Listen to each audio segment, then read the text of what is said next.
जय श्री राम दोस्तों। मैं हूं रामेश्वर शर्मा और आप देख रहे हैं भारतीय वेद ज्ञान चैनल, जहां हम भारत के वेद शास्त्र और पुराणों की प्राचीन कथाएं आपके सामने लाते हैं। आज हम आपको सुनाएंगे एक बहुत ही प्राचीन कथा, महाराज मुचकुंद की। सूर्यवंश में इक्ष्वाकु कुल बड़ा ही प्रसिद्ध है, जिसमें साक्षात पर ब्रह्म परमात्मा श्री राम रूप से अवतीर्ण हुए। इसी वंश में महाराज मानधाता जैसे महान प्रतापशाली राजा हुए। महाराज मुचकुंद उन्हीं मानधाता के पुत्र थे। ये संपूर्ण पृथ्वी के एक छत्र सम्राट थे। बल पराक्रम में ये इतने बढ़े चढ़े थे कि पृथ्वी के राजाओं की तो बात ही क्या, देवराज इंद्र भी इनकी सहायता के लिए लालायित रहते थे। एक बार असुरों ने देवताओं को दबा लिया। देवता बड़े दुखी हुए। उनके पास कोई योग्य सेनापति नहीं था, अतः उन्होंने महाराज मुचकुंद से सहायता की प्रार्थना की। महाराज ने देवराज इंद्र की प्रार्थना स्वीकार की और वे बहुत समय तक देवताओं की रक्षा के लिए असुरों से लड़ते रहे। बहुत काल के पश्चात देवताओं को शिवजी के पुत्र स्वामी कार्तिकेय जी योग्य सेनापति मिल गए। तब देवराज इंद्र ने महाराज मुचकुंद से कहा, राजन, आपने हमारी बड़ी सेवा की। अपने स्त्री पुत्रों को छोड़कर आप हमारी रक्षा में लग गए। यहाँ स्वर्ग में जिसे एक वर्ष कहते हैं, पृथ्वी में उतने ही समय को 360 वर्ष कहते हैं। आप हमारे हजारों वर्षों से यहाँ हैं, अतः अब आपकी राजधानी का कहीं पता भी नहीं है। आपके परिवार वाले सब काल के गाल में चले गए। हम आप पर बड़े प्रसन्न हैं। मोक्ष को छोड़कर आप जो कुछ वरदान मांगना चाहें मांग लें, क्योंकि मोक्ष देना हमारी शक्ति के बाहर की बात है। महाराज को मानवीय बुद्धि ने दबा लिया। स्वर्ग में वे सोए नहीं थे, लड़ते लड़ते बहुत थक भी गए थे। अतः उन्होंने कहा, देवराज, मैं यही वरदान मांगता हूं कि मैं पेट भरकर सो लूं, कोई भी मेरी निद्रा में विघ्न ना डाले। जो मेरी निद्रा भंग करे वह तुरंत भस्म हो जाए। देवराज ने कहा, ऐसा ही होगा। आप पृथ्वी पर जाकर शयन कीजिए, जो आपको जगाएगा वह तुरंत भस्म हो जाएगा। ऐसा वरदान पाकर महाराज मुचकुंद भारतवर्ष में आकर एक गुफा में सो गए। सोते सोते उन्हें कई युग बीत गए। द्वापर आ गया। भगवान ने यदुवंश में अवतार लिया। उसी समय काल यवन ने मथुरा को घेर लिया।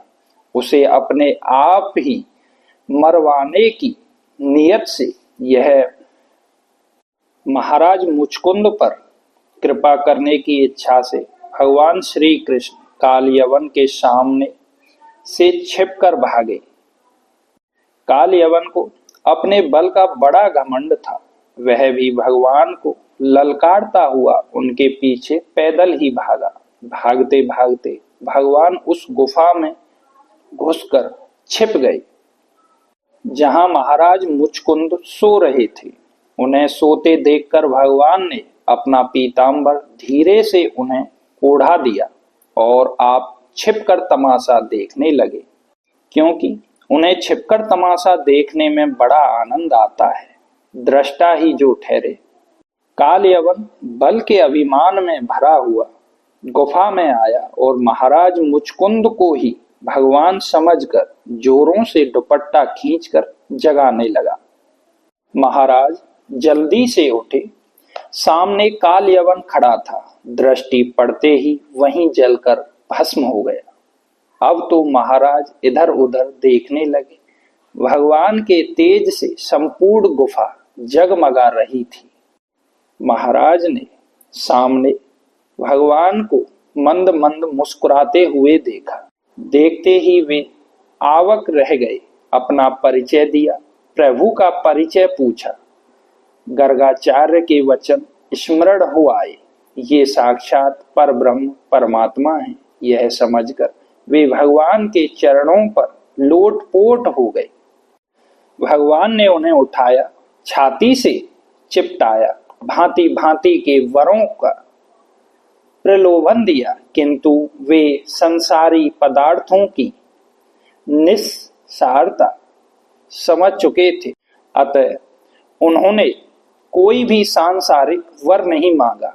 उन्होंने यही कहा, प्रभु मुझे देना हो तो अपनी भक्ति दीजिए, जिससे मैं सच्ची लगन के साथ भली भांति आपकी उपासना कर सकूं, मैं श्री चरणों की भली भांति भक्ति कर सकूं, ऐसा वरदान दीजिए। प्रभु तो मुक्ति दाता हैं, मुकुंद हैं। उनके दर्शनों के बाद फिर जन्म मरण कहाँ, किंतु महाराज ने अभी तक भली भांति उपासना नहीं की थी और वे मुक्ति से भी बढ़कर उपासना को चाहते थे।